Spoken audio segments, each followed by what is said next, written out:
Kważi terz tal-intrapriżi Maltin li mill-inqas ħadmu 10 ħaddiema s-sena li għaddiet irrapportaw attakk ċibernetiku.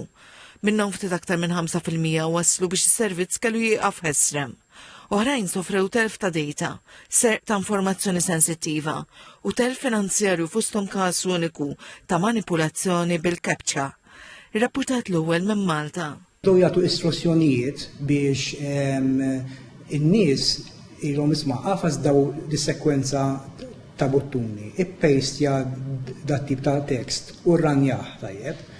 U meta fil-verità meta jagħmlu hekk kienu qegħdin jirranjaw kod malizzjuż li kien jisriqhom l-affarijiet fuq il-kompjuter. Inti minn għalik ġa se tagħmel verifika li inti uman, ma fil-verità l-istruzzjoni kienu jkunu malizzjuż. L-uffiċjal Jonathan Kassar wissa li fl-aħħar snin l-attakki saru ferm iżjed sofistikati. Wissa bżieda ta' attentati ta' frodi b'SMSs folots, hekk kif ikunu qegħdin joqorbu l-festi tal-miliet.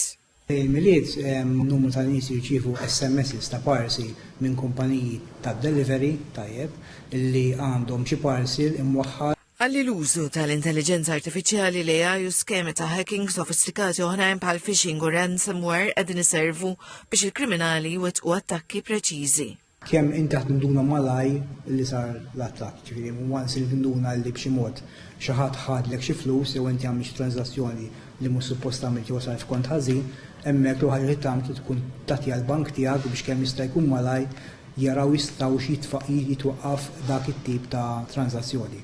Ġieli tkun possibbli, ġieli ma tkunx. Spjega li l-mita tipproteġi entitajiet governattivi b'mijiet ta' attentati fix-xahar imwaffqa qabel ma jwasslu għal konsegwenzi serji. Attentati ikun hemm ħafna tajjeb. Ħafna kemm?